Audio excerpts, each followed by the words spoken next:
Well, good afternoon. My name is Jerry Lucart, and I'm the director and conductor of the Medalist Concert Band, and we're here to celebrate our 40th anniversary of this ensemble. So for 40 years, the Medalist Concert Band in Bloomington, Minnesota, has been presenting concerts and doing all kinds of good work in this community. And with me are some of the esteemed colleagues here and musicians in the ensemble. And we're going to play a concert in a little while, and we just wanted to introduce a few of those members to you that have interesting stories about being in the band and their work with the band. So to my immediate left is Sue Free. She's the president of the Medalist Band, and we'll start with her. Thanks, Jerry. I started playing in Medalist Band when I was 15. I was of the era where there were not enough players necessarily in the community yet. And because the band started origins with music teachers and parents in the Bloomington schools, some of us started playing in high school. Actually, my parents brought my sisters and me to the very first Medalist Band concert when I was 10 years old. So we started playing. I've been in the band for 28 years. Played in high school, went away to college, and lived away for a while, and came back, and I'm still here. So. Right. Maybe you could introduce the next person. I will. This is our principal clarinet player, Becky Malik. Hi, I've been in the band since it started in 1968.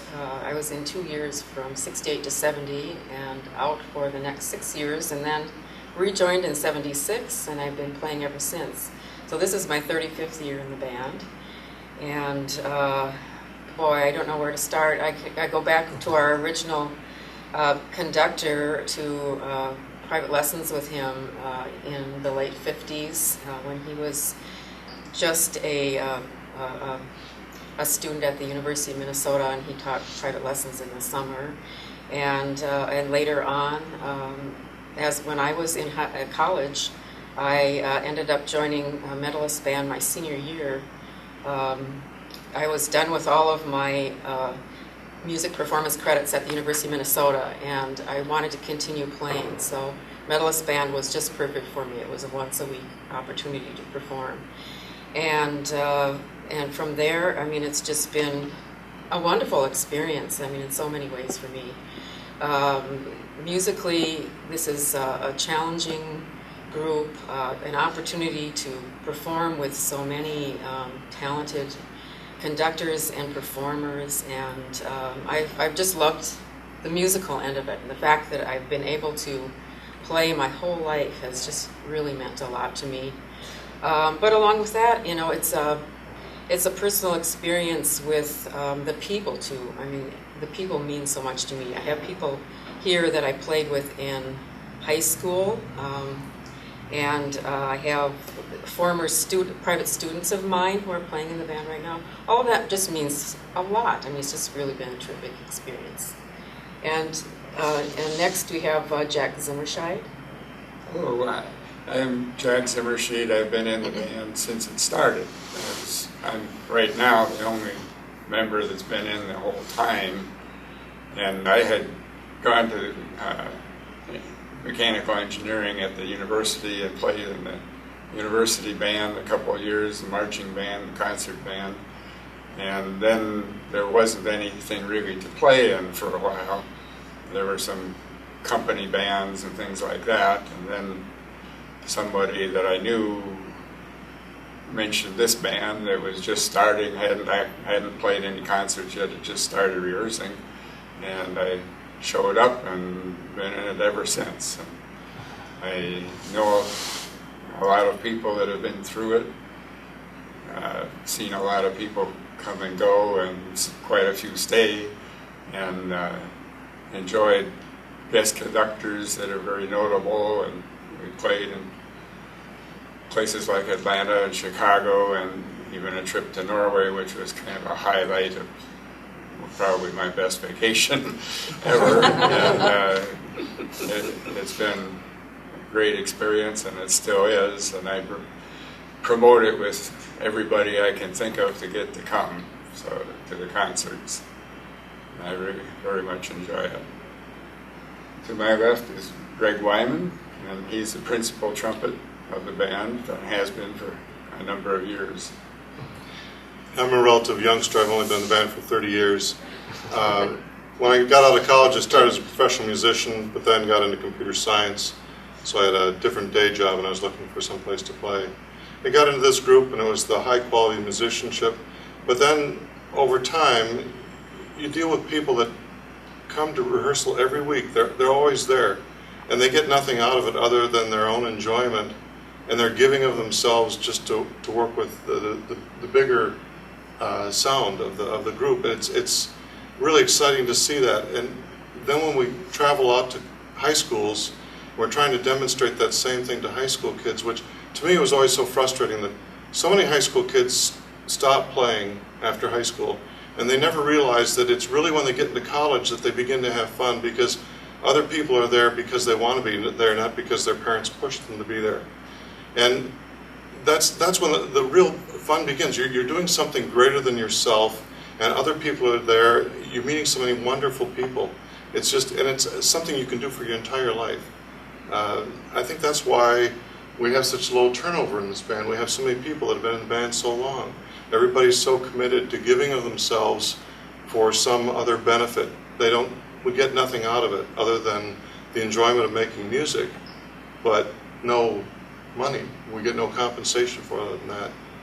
So it's hard to, it would be hard to leave the group because you don't find groups like this very often. But as our soloist today, Gene Russo, right. Says, what we get is emotional currency. Absolutely. And that currency is worth a lot. Right. And I wish more kids would continue on longer to find out how they can get that, rather than quit right at the point at which it starts to get better. It's really interesting. Yeah. That's right. And to my left is Principal Horn Dave Westermo. I'm Dave Westermo. I'm the principal horn. I've been with the band for about 38 years. I came to the group in late 1970 as I came in as a music teacher in the Bloomington school system, and I was looking for some place to play. I've been playing in some rather,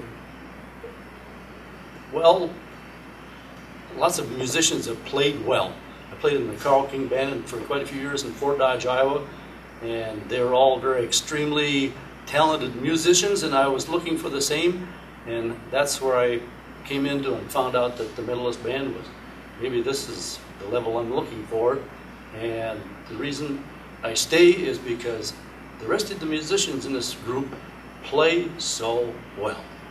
It's fun to be not having to worry about, are they playing this note with the right fingering and so forth like that you might find younger students doing.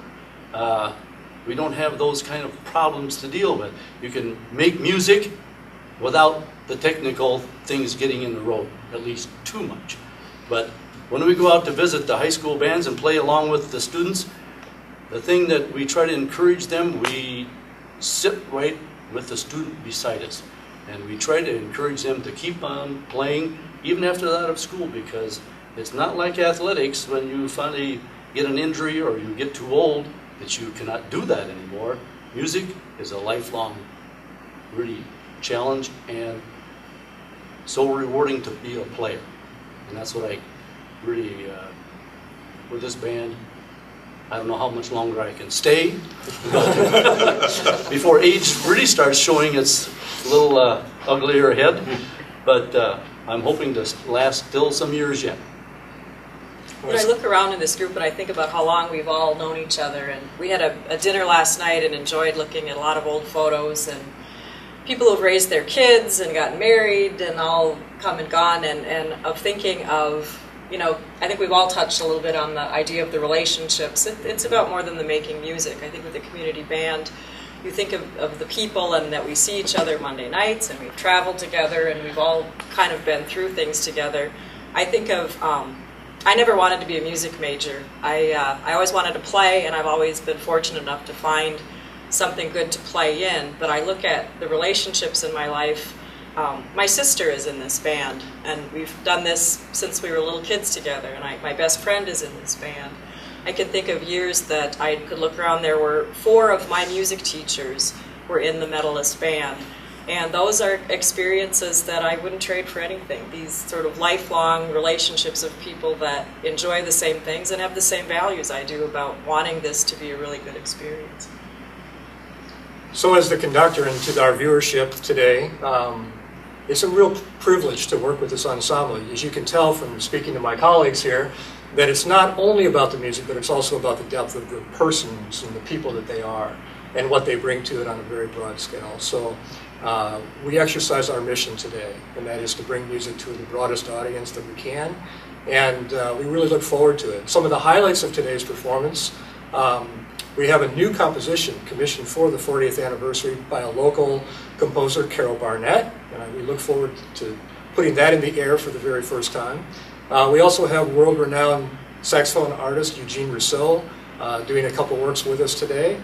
And we also have a local soprano who's just a wonderful person and a wonderful leader, musical leader in our community, Miss Carolyn Pratt, and she will be singing also. So we really look forward to the concert today, and I think it's time probably for us to go warm up. I think so. Good afternoon, and welcome to a concert presented here at the Snyder Theater in Bloomington. And welcome to all of our viewers on banddirector.com.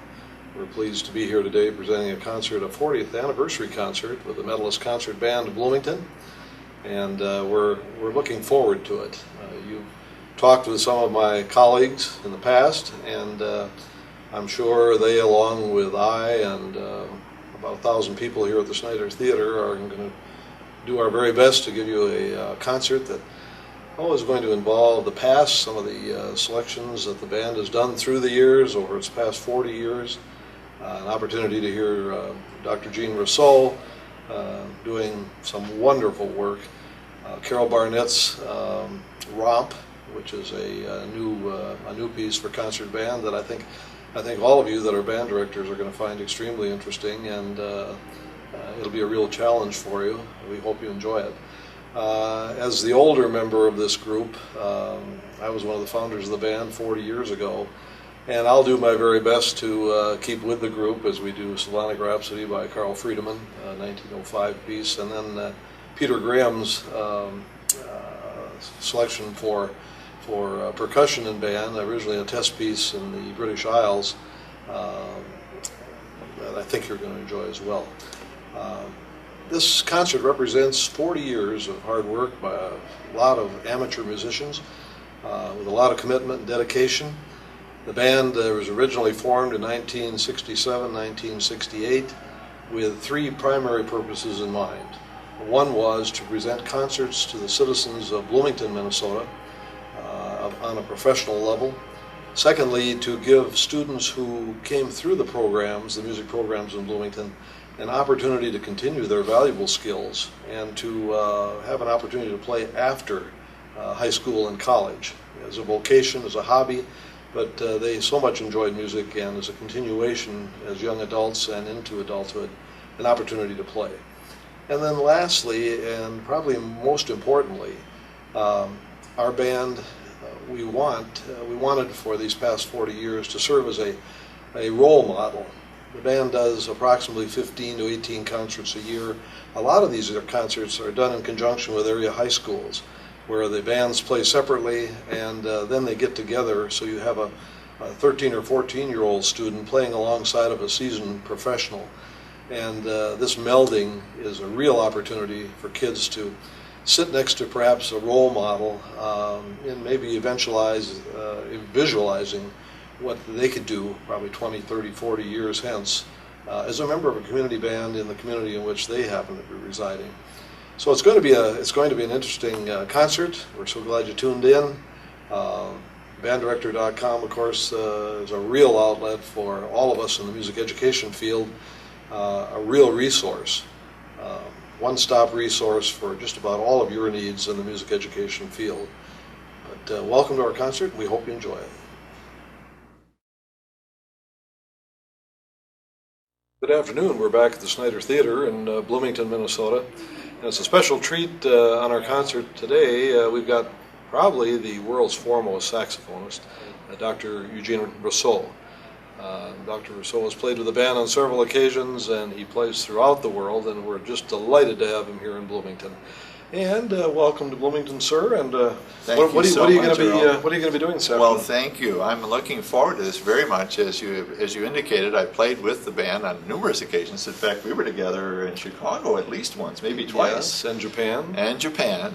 But what I've chosen today, after speaking with Jerry Lucart, the conductor, we decided to play two great melodic items today.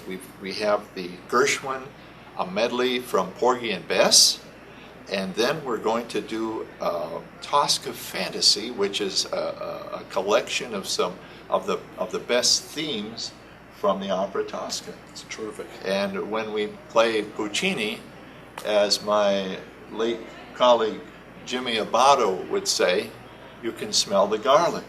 It's just such wonderful music. It really is. And the good thing about this, well, there are a couple things, I think. One is that these two melodic selections make a wonderful contrast with the other pieces that are on the program. And the second thing is that when people hear these melodies, they recognize them. And I think that's very important to connect with an audience. I know you've always felt that way over the years when you've worked. We program much like you do, but I think Gene Russo connects with the band. He's the kind of person that you like to have as a guest soloist because it's like coming home when he visits your band, whether it's here or it's in Chicago or in Africa, Germany, wherever. And he's got a lot of friends in this band, having been here a few times, and we're really excited. I don't have the band anymore. I'm just here kind of as a guest like you are, but boy, it's nice to have you back. Well, thank you. You're the one, of course, who made this all possible in the first place. But as far as my relationship with the band, it's really quite unique. Not only we're on good terms, but I'm the senior citizen. I'm older than anybody in the band, I think. Yes, you are. So I have a little clout. But it's great to be here, and we're certainly looking forward to the concert today.